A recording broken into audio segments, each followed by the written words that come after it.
and welcome back to my channel.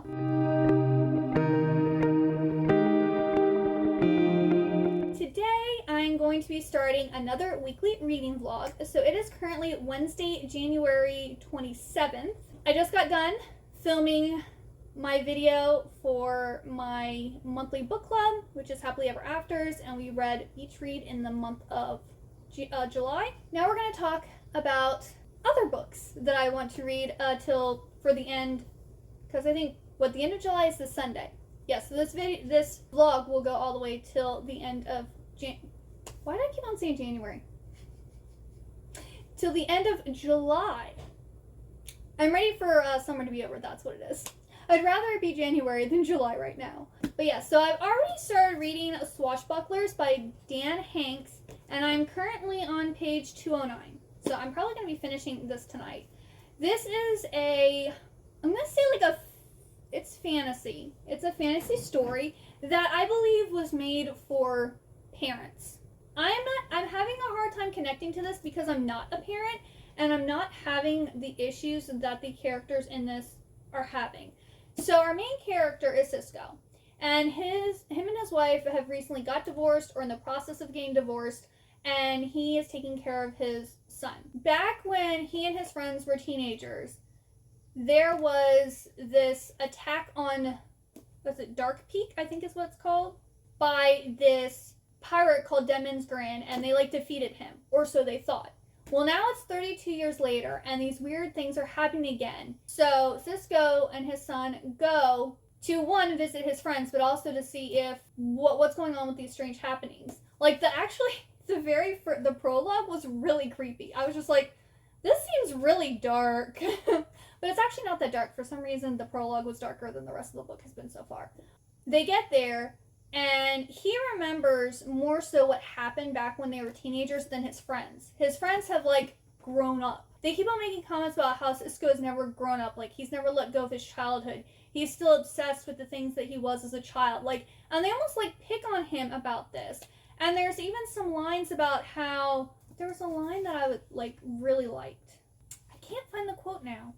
But, they make a comment about how it's fine to have nostalgia, but, once you're an adult, you can't have back your childhood, and you just need to let it go and accept it, or something like that. They point out how much easier it is as a child to have the freedom to save the world and go on adventures, where when you're an adult, you don't have that luxury because you have responsibilities, you have, a job, you have bills to pay, you have, kids to take care of, and, there's all this stuff. You don't have time.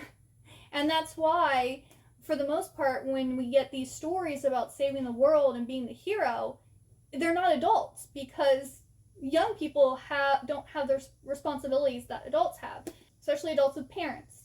Because let me tell you, I'm an adult, but I have more time on my hands now than when I was a kid. Because when I was 10, I had school and then I had ballet. And then once I quit ballet, I then had school and I had martial arts. And then I at one point had school, martial arts, and a part-time job. Then for college, I had, full-time college, and I worked almost a full-time job. I was working 32 hours a week on top of going to college full-time. And then I took a year off between my bachelor's and my master's degree, and I worked 2 jobs, and I worked 50 hours a week. And then I did my graduate school part-time and worked full-time. And then I was working a full-time job and then a part-time job. And at one point I was working a full-time job and 2 part-time jobs. And now all I have in my life is working 1 full-time job, and then I do YouTube as a hobby. So I have more time on my hands than I've ever had in my life. And I'm 33 years old. But I don't have children, so I can't really relate to this. I mean, I have to work and pay bills. I mean, my responsibilities are making dinner and feeding my cats, and doing laundry. So, you can kind of do that whenever. But anyway, so I'm not really connecting with this because our other main characters are Jake, Michelle, and Doc. And Doc and Michelle are a couple. And then Jake is married to this lady named Natalie. And so all of them have kids, and they all have responsibilities. And at first his friends don't believe Like, they're like, yeah, we know something happened, but we don't remember. So he's trying to help his friends remember what happened back in the year 1989, which is funny because 1989 is actually the year I was born. So all this happened the year I was born. Because, I mean, obviously this is a fantasy. This isn't real. We also have a talking fox named Tabitha that is kind of like giving them information, like helping them to like try to defeat Demon's Grin. So he's back. Apparently there's also some like darker thing that's coming for them that's using the pirate, and so they have to like kill the pirate so it doesn't happen. And it's good, but I was so excited for this. Also, not only that, I'm not really getting the Christmassy vibes either, because this is supposed to like take place during Christmas, and they are at like this market with like a giant Santa attacking them along with other like ornaments and Christmas decorations, but like it doesn't feel like a Christmas story. Like, I know a lot of times maybe they're doing the nostalgia, because a lot of times people do, you know, Christmas is about celebrating childhood and like, you know, kids. That's like the secular thing that people celebrate Christmas for. So maybe that's, they're drawing on the nostalgia of Christmas versus, I don't know, the joy of Christmas. I don't know. But I'm not getting the Christmas vibes. Like, they haven't even really talked about Christmas or Christmas, like buying Christmas gifts or wrapping Christmas presents. Like, there's a Christmas tree. I think at one point they were decorating the Christmas tree, but it was very like, it's like I think Cisco was doing something and his son was helping decorate the Christmas tree. So it wasn't even like, it was like a side thing. But yeah, so I'm thinking this is probably going to be like a 3-star. This book wasn't written for me. This is written for parents. I'm probably going to finish that tonight. And then I'm going to start the Crowns of Croswald book 2, which is The Girl with the Whispering Shadow by D.E. Knight. And this is a self-published book, and this one and the first book were actually sent to me by the author to review. I did the first one right away, and I really enjoyed it, but I never got around to reading the second book and reviewing it for whatever reason. But yeah, she even signed them, which is really cool. This is about a girl named Ivy who goes, I think, to this like magical school, and then she has to go on a mission to uncover the second facet of the Kindred Stone while eluding the Dark Queen's wrath. So this is kind of like an adventure story. So I'm excited to finally get to this, because I was supposed to read this last month. So this needs to get read. And then Otakon, which is this big anime convention, is happening this upcoming weekend. And unfortunately, my husband and I can't go for multiple reasons. But I want to be in that, like, I want to get the feels of an anime convention and, like, you know, watch some anime, read some manga. Because if you've been to an anime convention, or probably any anime convention, you know, like, there's this energy, this excitement, this, like, joy of, like, being there. Well, let me tell you, the next best thing to going to an anime convention is reading DramaCon by Svetlana Chomkova. This is, like, my favorite graphic novel, manga, whatever you want to call it. We have Christy, and she is going to an anime convention for her very first time, and she's so excited, and she's going with her friends, and there's all this drama that happens, and she meets this boy there, and it follows her first, second, and third year going to this anime convention. And it is so good. Like, she cosplays one year, and, you know, she has the insecurities of whether she did a good job, and, like, you know, whether people are going to make fun of her, because if you make your own cosplay costume, people are going to judge you. Trust me. They're either going to say, wow, you did a really great job, you look just like the character, or they're going to be like, you could have improved on this, or we think you should have, like, you know, cosplayed someone else, because that one's, you know, people can be harsh. They can be nice and they can be harsh. But there's also, like, this whole, like, relationship kind of, like, building up between her and this, I forget what his name is. I've read this so many times. I'm horrible with names. I've read this series probably like 5 times or more, and I don't remember his name. I didn't remember her name either, except for looking at the back. Oh, Matt. Matt is his name. So it's kind of also about their relationship that forms between, like, each year of going to this anime convention. And it is so good. So good. Like, it's amazing. So this is 3 volumes in one. It is a complete series at 3 volumes. I wish there had been more, because it's just so good. So I might also read some other manga. I'm not sure. I also started watching Spy X Family recently, so I'll probably watch more of that. I think I was watching Endro, too. I recently started watching Endro. And what was there? I need to finish watching Comic Girls, I believe. So I'll probably watch some anime this weekend to like be in like the anime convention vibes or whatever. Because anime conventions, they have like rooms set up where they'll play like 3 to 4 episodes of like an anime, and then they'll switch to a different one. That way you can kind of taste test the different anime shows. But I'm probably not going to taste test. I'm probably just going to watch an anime. You know, if I like it, I'm going to keep on going because I got Crunchyroll. And then I'm also going to try to start reading Ordinary Monsters by J.M. Nero before the month ends. I don't think I'm getting this read because it is, like 660 some pages long. So I don't think I'm not getting this read before the end of the month. But I can probably start it, which is good. I've talked about previously, it was in a book haul, and I think I had it in a vlog too. It's basically, from what I've heard, X-Men set in the Victorian era. So I am all for that. So yeah, that's the plan. That's probably what you're going to see and hear on this vlog. So yeah, I will check in with you later. Hey everyone, it is now Sunday, and I haven't filmed any since I last talked to you.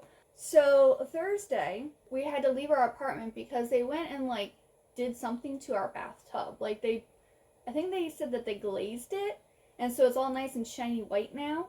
So we couldn't be here, and I work from home, so I had to take myself and my cats to my brother-in-law's and spend the day there because my husband had to go to work and he was working till like 10 o'clock that night. So he was going to come and help us because it's a lot of work to get 2 cats and all their stuff and all my work stuff and everything there and, back and everything, especially when one of my cats is like 15 pounds. That's a lot of work. So I was basically stuck there all day. But I did finish reading Swashbucklers by Dan Hanks, and this was okay. Like, this is what's happening this year. If I read something like, oh, this sounds amazing, I can't wait to read it, it's like, if I'm like, yeah, sure, why not? I'll give it a try. It's like, this was really good.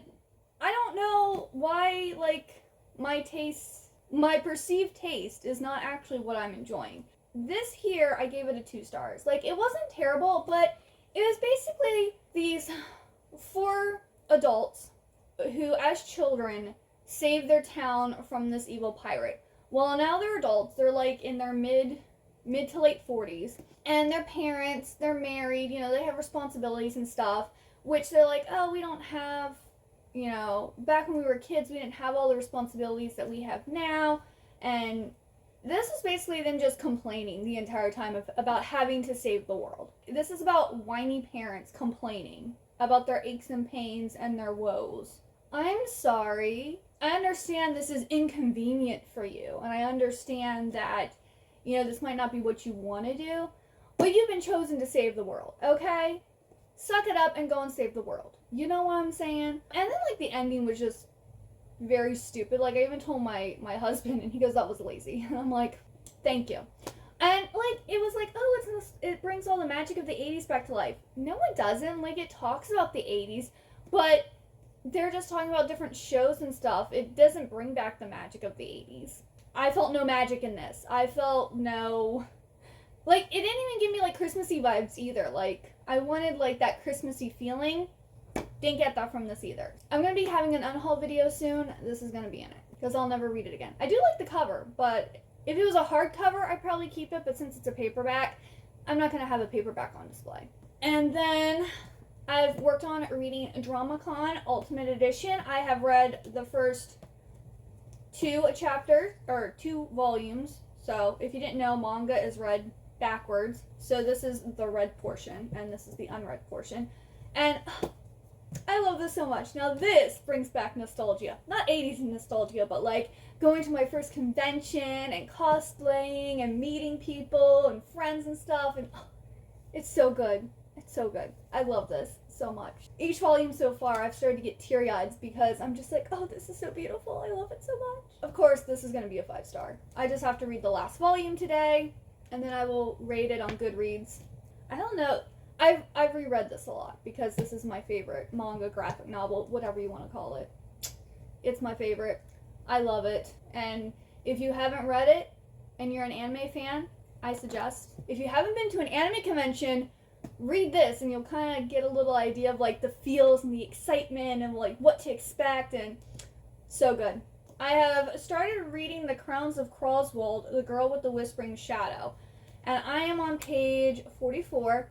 And here's the thing, this is interesting, but for whatever reason, it's not sucking me in either. I'm like, oh yeah, this is interesting, I like this, you know, but like, I think it might be the writing style. Like, the writing style isn't like pulling me in. This is, I believe, middle grade, so I'm not as big of a middle grade reader as I am like YA. Young adult is more like what I'm, like, draws me in, which like has the elements that I really love in books. So that might be why this isn't pulling me in, because I do have favorite like middle grade books or series, but generally they are more so ones where they have like teenagers that have like romances going on and stuff. And I don't know exactly how old Ivy is supposed to be. But like, we're the second book in and there's no romantic interest either. I kind of have a thing. I like to have either romance or comedy in a book. It's just romance and or comedy. Yeah, I don't know. Obviously I'm gonna finish reading this. I would like to finish reading it today, but I'm not really sure, because here at 10 a.m. my bestie, her birthday is today, and sadly she has COVID. So we're going to do a watch party on Netflix and watch some of Good Morning Call, which is, I believe it's a Korean drama or Japanese. I don't know if it's a Japanese drama or a K-drama. But it's a drama. It's live action. It's based off of my favorite manga series, which was never brought over here to America. So yes, I did read, like, I guess it illegally, because no one ever brought it over here. If they brought it over here, I'd give you my money. But you didn't, so.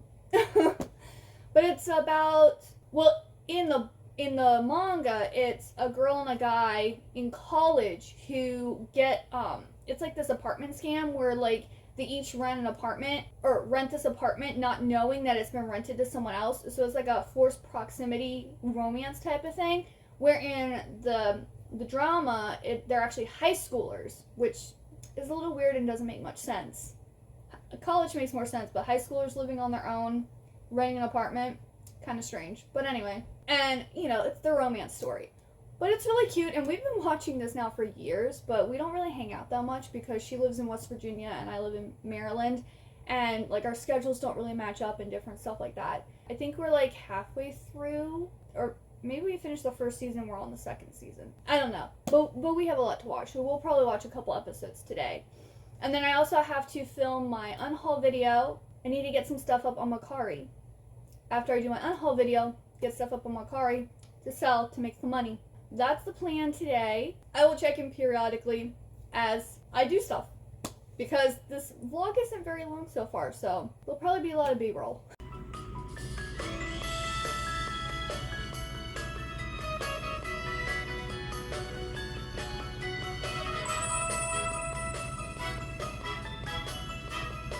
So it is now 3:30 in the afternoon. Jennifer and I ended up watching, I think it was like 5 episodes of Good Morning Call. And so we have 1 episode left before the end of season 1, and then there's a season 2. So we had a lot of fun watching that, even though I think it was weird because we watched this 1 episode and we didn't remember it. And then the next 2 episodes are like, we feel like we've watched these already. And then after that, it started being brand new stuff. So we're like, that's really weird. Is this just like really similar to something else we've watched? Or did we watch this and somehow skip an episode previously? We're not really sure. But we still had a lot of fun. I was going to film an unhaul today, but the majority of my books are in my car, and it's like raining outside. I mean, I could figure out a way to get crafty to be able to get them out of my car and not have them be wet, but I don't want to put in that kind of effort. So I'll just film the unhaul either later this week or I'll do it next Sunday. Since I made a comment that, you know, Otakon was this weekend and I'm not able to go, technically Otakon would be over now anyway. But they have at Costco, they have these boba kits called Boba Bam. So I made me some to see if I like it. So the Boba Bams are gluten-free and vegan. and then it calls for ice, and then I used flax milk for this. And it comes with 12 packs and then 12 boba straws. Now, I believe these are plastic straws, so if you're, like, conscious about that, I don't think they might be recyclable. But let's see if it's any good.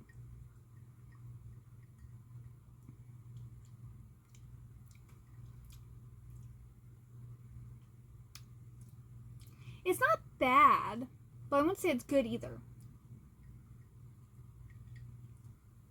I got boba.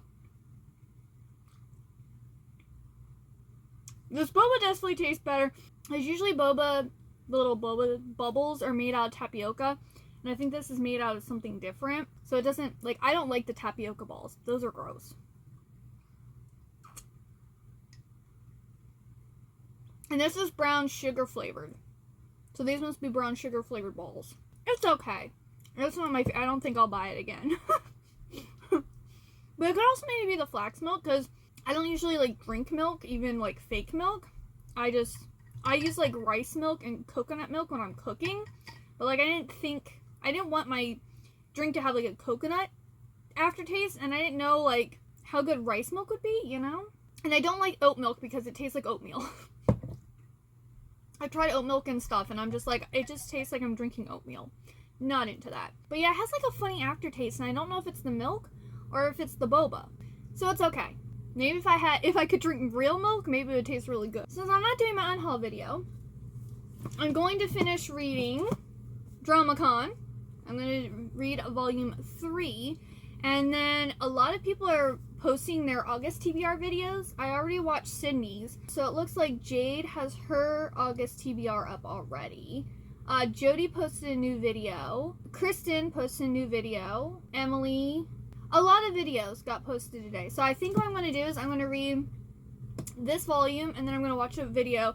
Then I'm going to read a chapter or two in this, and then watch another video, and kind of go back and forth. That way, you know, kind of break it up a little bit. Because this I love. This I need to read. I don't know. If I end up liking this by the end, I'll continue this series. But if I'm still just, like, meh about it, I'm not going to get rid of these books because they are signed by the author, but I probably won't continue them. So, we'll see what happens. If it gets a 3-star, I'm going to not continue. But if I end up giving it a 4, I highly doubt it's going to get a 5-star. But if it gets a 4-star, I'll continue. So, yeah, that's what I'm going to do, and I will check in with you later.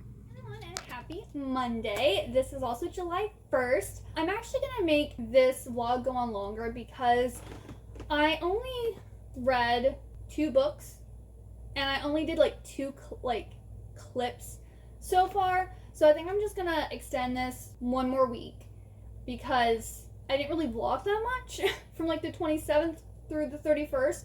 So yesterday I did finish reading DramaCon, and of course, it's a 5-star. I absolutely love this series, and it's just so good. It's just so good. So yeah, I did get that read. And then I did read more of The Girl with the Whispering Shadow.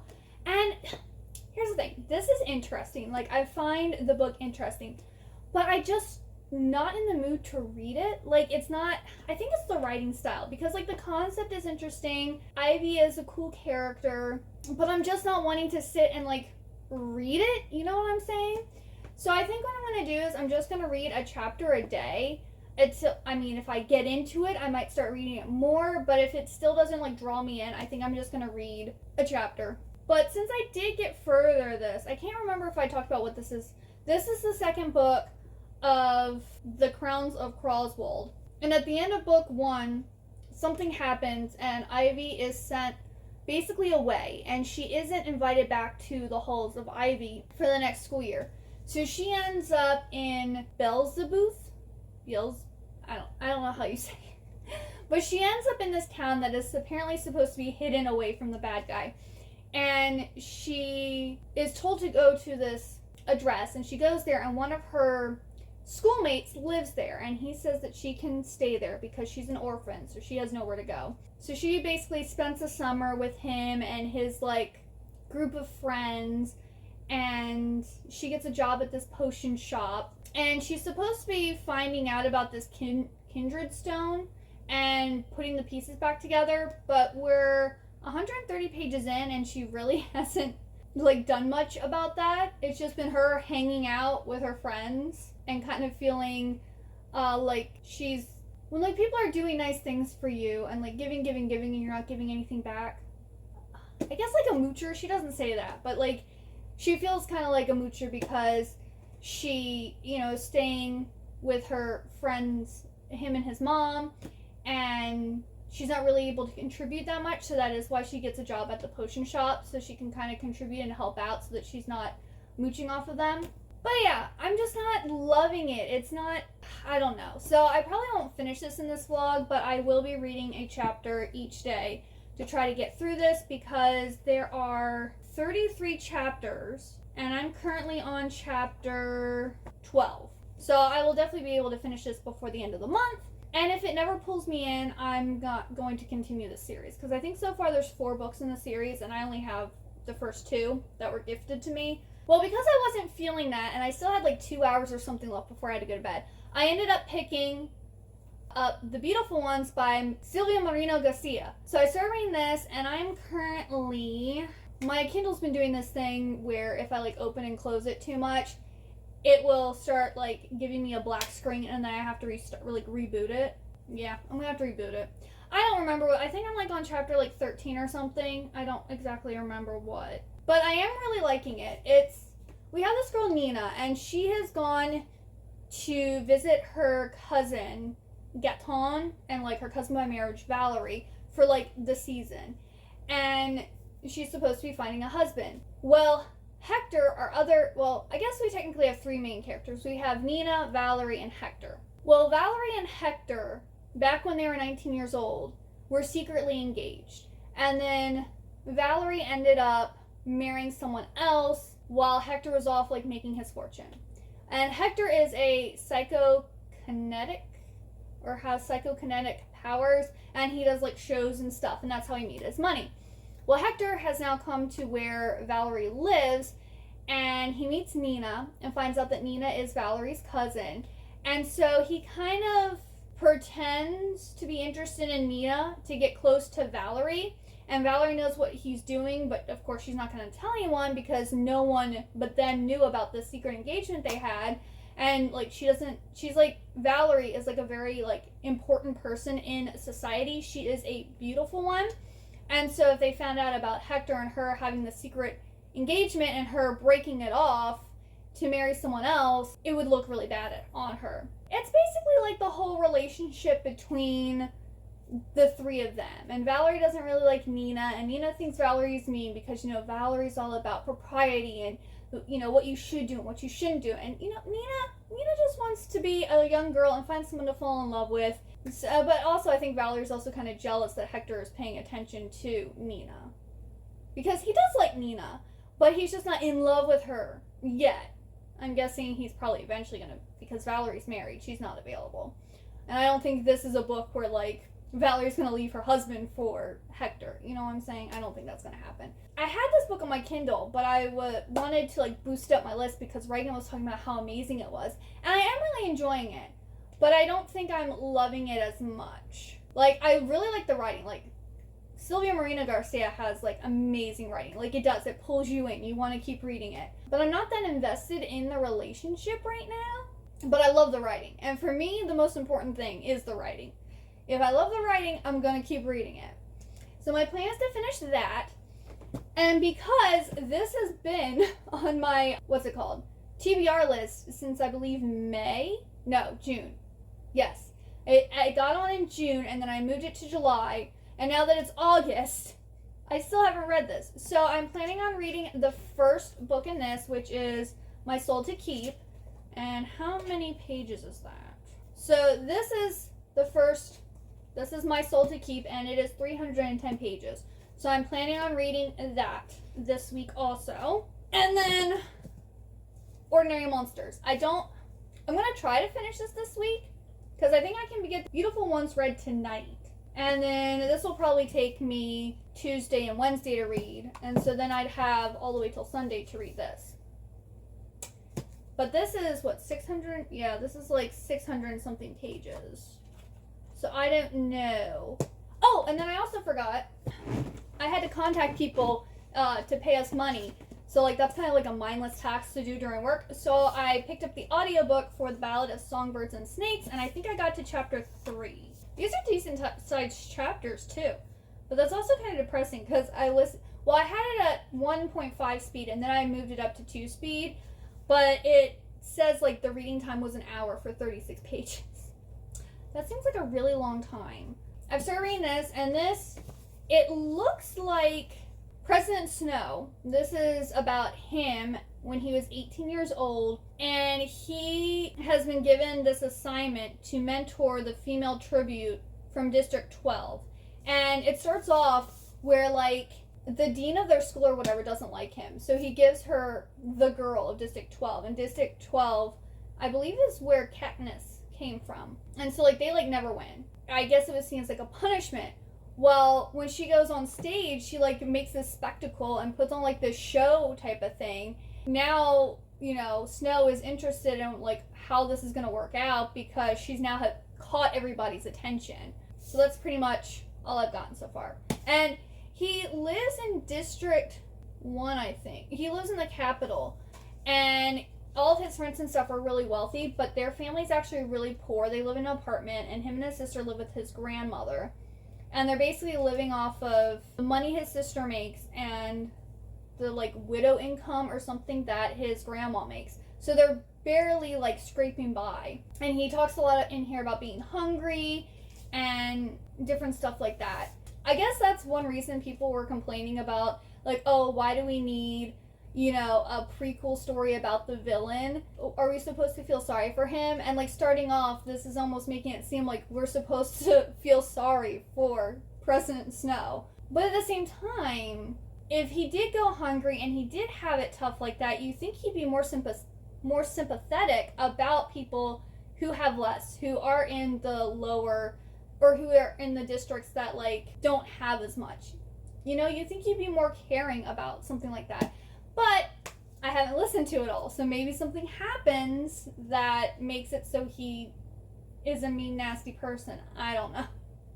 And not only that, but the Hunger Games are going on, or the tributes are going on during this. Why would he keep that going? Like, I just don't understand why you would do that. That's just me. That is my update. It was a very long update. But I'm going to get back to reading, and I'll probably check in with you all tomorrow. It is now Wednesday, and I have gotten quite a bit of reading done. Beautiful Ones, I finished reading that yesterday, and I ended up giving it 3.5 stars. Because the writing, love it. Writing was amazing. But I never really got sucked into the story. I don't know, like, it just didn't... The writing kept me going, because I'm like, oh, this is, like, such nice writing, this is easy, like, it was very interesting, but it just didn't really, like... I didn't find it as amazing as other people have thought it was. I definitely preferred Mexican Gothic to the story, and I think my favorite character overall was Hector. I felt really bad for him. Up until, like, the end, I felt really bad for him. And I did like the fact that this is kind of like, almost like a Victorian era romance, but you have, like, this psychokinetics or whatever. So, you know, people who can move stuff with their mind. You know, that was pretty cool. Which, I mean, during the Victorian era, like, illusionists and stuff were, like, and, you know, seances and mesmerists and everything really popular during this time. So I guess adding in people who can, like, move things with their mind just goes with that time period. And, like, there's also kind of, like, the whole having... Nina is, like, you know, has multiple suitors, and she wants someone, and then there's drama. And then we have Valerie, who... She literally reminded me of the evil queens in Disney movies. You know, Ursula, Maleficent, the evil queen, and Snow White. Like, they're all just, like, jaded people who didn't get what they wanted. And so now they're evil, nasty people. And that's basically what Valerie was. She didn't get what she wanted when she was younger, and she isn't happy with her life. So now she's just going to be an evil person. So Valerie is the bad guy of this book. It was enjoyable. I did like it. I think I would enjoy it more as a movie, or if it was made into a movie, I would enjoy it more. For instance, Jane Austen. I don't really like her writing. I don't really like her stories in book form, which I know is probably an unpopular opinion, but I love the movies that have been made from her books. Like, I love Pride and Prejudice that has Keira Knightley in it. I love Emma that has Anya Taylor-Joy in it. I also like the Emma from the 90s. And I've watched Sense and Sensibility. I like that one. I think, is it Mansfield Park is another one that was made in like the 90s? I mean, I think all of her books have been made into movies. And I've watched most of like the American ones. I haven't watched like the BBC ones or anything, which I probably should. So I love her movies, but I don't really like her books. Of course, with her, it's the writing style. It's not so much the content. But yes, so I finished The Beautiful Ones, and then after I finished that, I started reading Soul Screamers Volume 2, and I'm reading My Soul to Keep, and the first book, My Soul to Keep in here, is 310 pages, and I'm on page 157. So I'm probably finishing that tonight, because it's like 7:30 right now. I have a long time before I go to bed. I'm probably going to finish that real quick. And then today at work, I had to print out and fold and mail out a whole bunch of invoices. So guess what? I listened to more of my ebook, The Ballad of Songbirds and Snakes, and I am now on page 255, and I'm exactly 50% into this. So I'm halfway done. We're halfway there, oh, living on a prayer. So I might actually be able to finish this week, or early next week. I'm not really sure, but I am actually really liking this. This is really showing what the reaping was before, I guess, Snow takes over, and like I'm guessing it's gonna be like almost his rise to power, maybe. They just started the mentor system, and Snow is the mentor for the girl who is selected for District 12, and her name is Lucy, and him and her kind of start having this thing, and Snow and his classmates are being like asked to come up with ideas to get people more engaged in the reaping, to watch it, and this is when the whole like betting and being able to send food and things to tributes was instilled. There's also a lot of I did not see this coming. So, I mean, if you're planning on reading this, maybe you should skip a second, because it's a spoiler, but it's not a spoiler. The mentors are also getting killed off by the tributes, and also from like accidents with the crazy like person who's in charge of the games. And she's also like in charge of the mentors and like giving them like she's a teacher or something like that too. Not only are the tributes in danger, but the mentors are in trouble too. Yeah, it's very interesting. Like, was this necessarily needed? No, but it is fascinating, and it is interesting to like see how things were before we got the Hunger Games series. I don't know. I find it very interesting. I'm finding it very fascinating. I'm thinking about giving it like a 4 stars right now because I'm really liking it. Of course, I really like the Hunger Games too. I like that whole like who's gonna go, and I like the whole romance, and like obviously we know Snow is gonna survive because he's in. But we don't know what's gonna happen to Lucy per se. But since Hamish was the only mentor from District 12 until, I'm assuming Hamish was the only one who survived the Hunger Games, unless Lucy survives but then she dies before the Hunger Games books take place.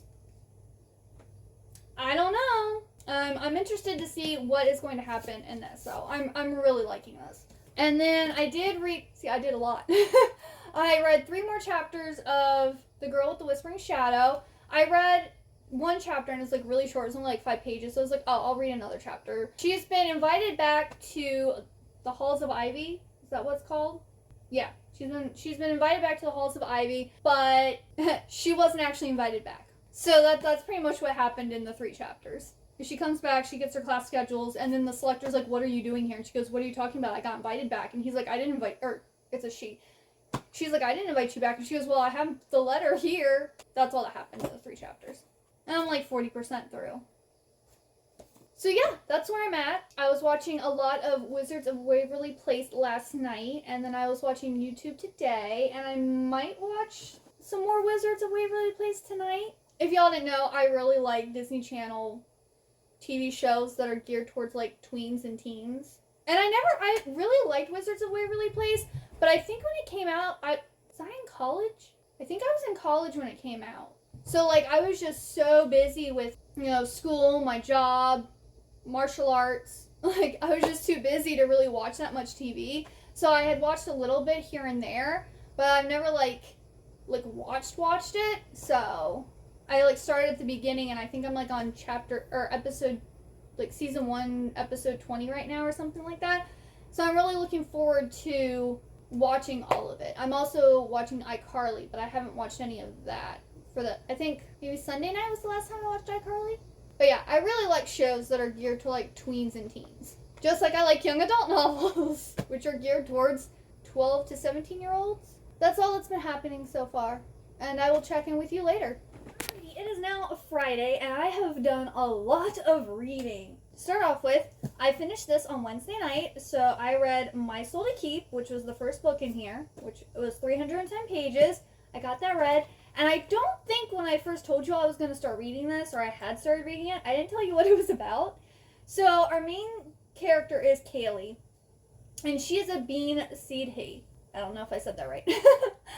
But she's basically this type of creature that when they're in close proximity to someone who's going to die, she starts screaming. So the females scream or wail. They do like this silent wail that only the person who's going to die and like other bean sidhees can hear. And it's like to help the person like cross over or something like that. And then we have male bean sidhees. They can influence people, like their emotions and things. So like for instance in here, her boyfriend Nash can like calm her down and stop her from wailing. In this, it's very interesting because this is a continuation, so you won't know everything that they talk about in the book, but at the same time it's like almost like its own standalone story too, almost like, you know, watching a TV, like an episode of Buffy. Like you can watch an episode of Buffy and not have watched the previous episodes, but you might not completely understand the whole like relationships between the characters and stuff if you haven't read the previous books. So that's kind of like what this is like. In this one, they're trying to figure out who is selling demon's breath to people, because apparently if humans take demon's breath, they start like hallucinating and their hands get really cold and basically it drives them crazy and can kill them. And then like if they start like weaning themselves off of it, that could also kill them if they don't keep taking it. So it's almost like as soon as you take demon's breath, you're like screwed. Some of the kids at their school are doing this and things are happening and they're trying to figure out what's going on. And that's what this was about. And I mean, it's really good. I gave it 3 stars because I mean, it's kind of like your typical YA novel. This came out, I think, 2010. So this was like, on the 2010s was like the high peak of YA literature. What we know of today is stereotypical YA literature.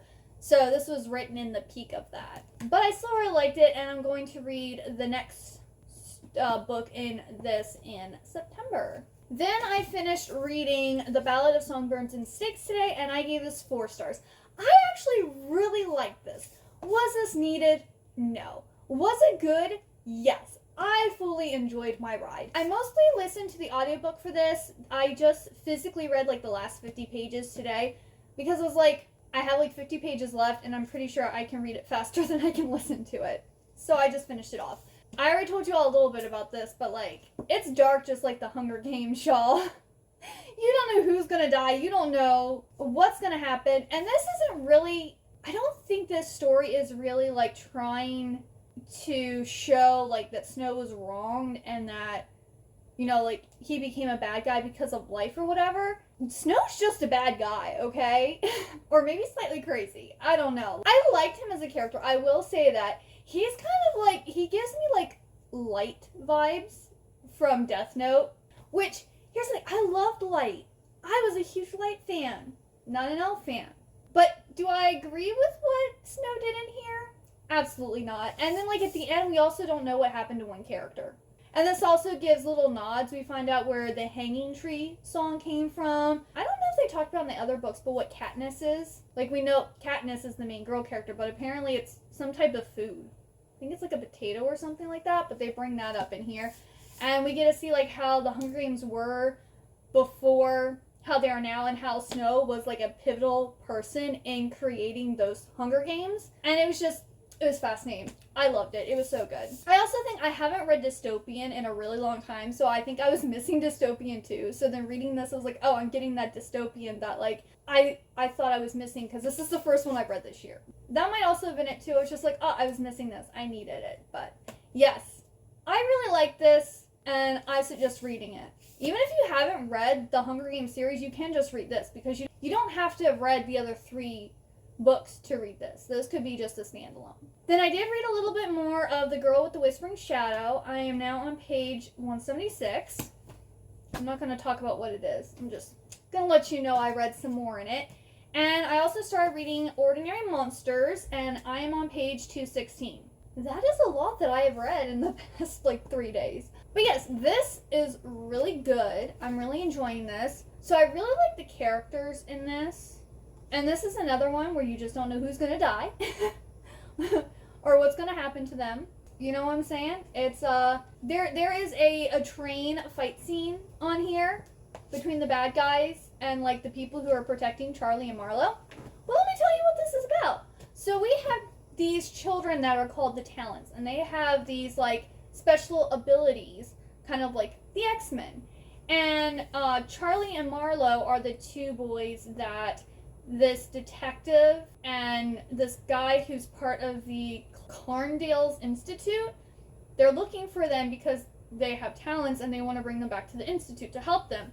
Of course, it's not really unclear I don't know, it seems like something's going on with the Institute, but at the same time, oh, they're going to help you, you're free to go whenever you want.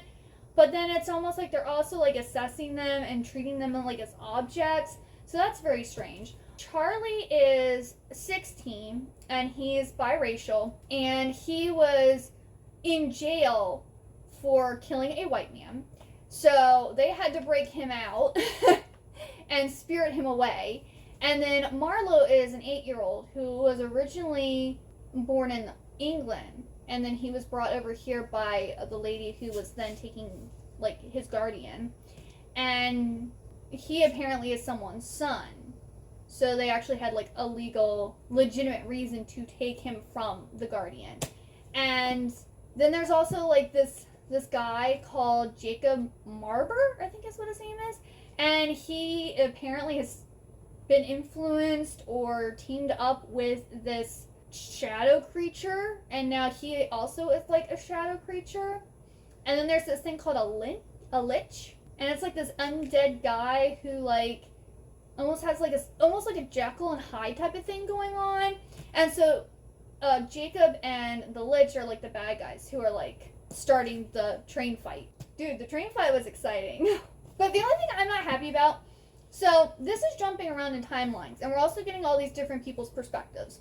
But it's more like a 3rd-person perspective, not a 1st-person perspective.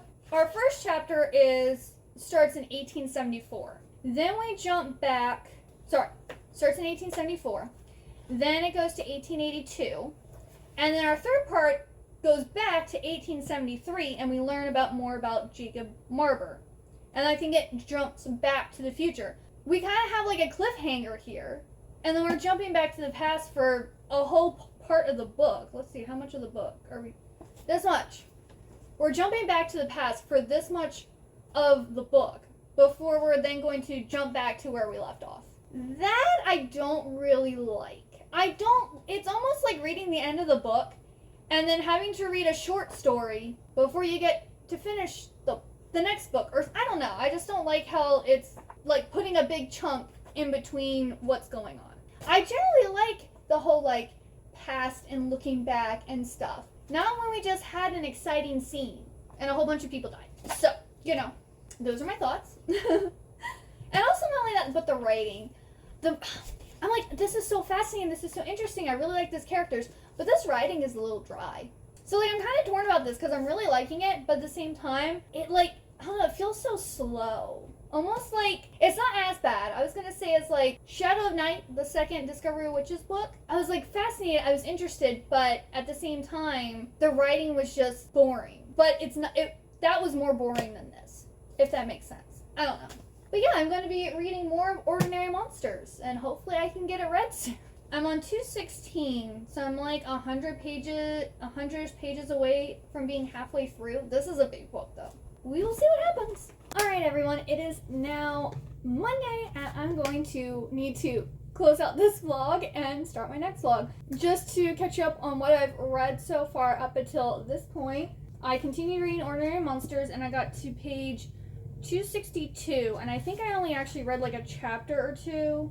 No, I think I read like 3 or 4 chapters more since the last time, but I put it to the side because I like this, but it's just going really slow, and it's also taking a really long time. Plus, Mel, when she didn't do the live show for the Stardust Thief this past Saturday, she's going to be changing it, but she also hasn't actually finished the book yet, so I decided to actually pick that up. That way I have it read for when she decides to do the live show, because I haven't been able to make it to any of her live shows yet because I'm always behind on reading the monthly books. I started reading the Stardust Thief. I'm up to page 122, so I'm hoping to finish this probably tomorrow because I don't think I can read 300 pages tonight. Maybe, I don't know. Highly doubt it though. But this, I am really enjoying this. This is about our main character, Luli, and she is like a relic hunter, and she collects these Jinn relics and she sells them to people. And having relics is actually against the law. She's like breaking the law. Well, the king or sultan is in search of this lamp, and so he basically blackmails her and says, I'll either pay you to get this lamp or I'll throw you in the dungeon or kill you, pretty much. Take your pick. And she's like, okay, I'll go and get your lamp. And then it also seems like there's going to be like a romance between her and the youngest prince. So I'm enjoying it so far. They're getting ready to go on their quest right now to get the lamp. So yeah, I'm liking it. Then because I finished reading The Ballad of Songbirds and Snakes, I didn't have a audiobook, so I decided to pick up Ink and Seagull, and Libby had the audiobook. So I listened to the first 3 chapters of that, so I am on page 33 of this.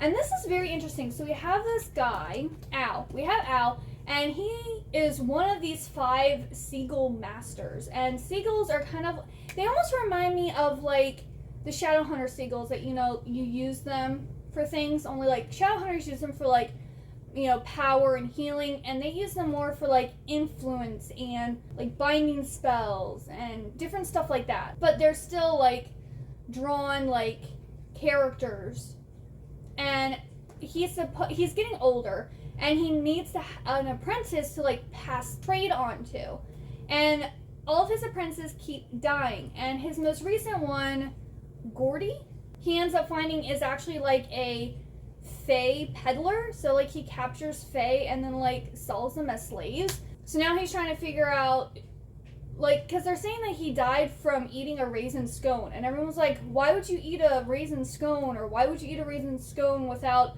someone around? I'm wondering if it's like some type of Scottish like superstition or something, because I'm like, what's up with eating like scones without other people around? Like, isn't it any other type of baked good?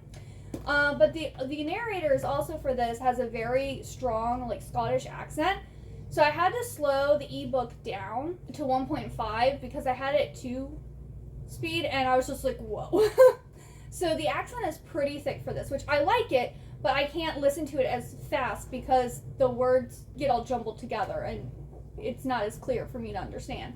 But I am liking it. It sounds interesting. And yeah, I'm excited to read the rest of this. And then I continued reading more of this. I am now on page 205. So that is it. Thank you. I think this might be kind of a long reading vlog because I do have quite a few chunks where I just like talk for a long period of time. So thank you so much for making it to the end. If you did, please leave me the skull emoji, whichever skull. I think there's 2 different ones.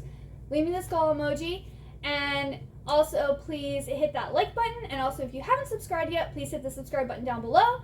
And I hope you have a wonderful day or night, and I hope to see you next time. Bye-bye!